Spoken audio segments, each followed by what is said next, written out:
హైదరాబాద్లో మీ ఇంటి అడ్రస్ మారబోతోంది. రేవంత్ రెడ్డి గారు జీహెచ్ఎంసీ వార్డులను డబుల్ చేసి 300కు పెంచడానికి అసలు కారణం ప్రజల అభివృద్ధి కాదు, పాత కాంగ్రెస్ వ్యూహం అంటున్నారు రాజకీయ నిపుణులు. ఈ విస్తరణలో మీకు ట్యాక్స్ పెరగబోతున్నాయా?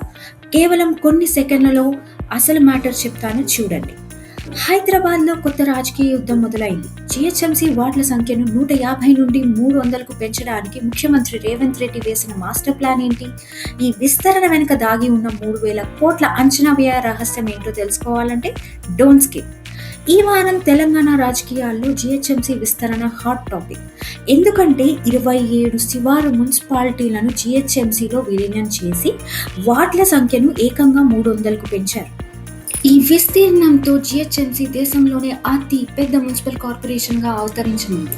ఈ వ్యూహం వెనుక ముఖ్యమంత్రి 2007 వైఎస్ఆర్ ఫార్ములాను ఉపయోగించారంటున్నారు నిపుణులు. ఈ పాత ఫార్ములా ప్రకారం నగర శివారు ప్రాంతాల్లో కాంగ్రెస్ పార్టీకి బలం ఎక్కువ. కొత్తగా చేర్చిన 150 వార్డులలో బీఆర్ఎస్, బీజేపీల కంచు కోటలను బద్దలు కొట్టడమే ప్రధాన లక్ష్యం. ఈ విస్తరణ వల్ల రాబోయే ఎన్నికల్లో కాంగ్రెస్ పార్టీకి ఎక్కువ సీట్లు గెలుచుకోవడానికి అవకాశం పెరుగుతుందంటున్నారు నిపుణులు. మీరు తెలుసుకోవాల్సిన విలువైన విషయం ఏంటో తెలుసా?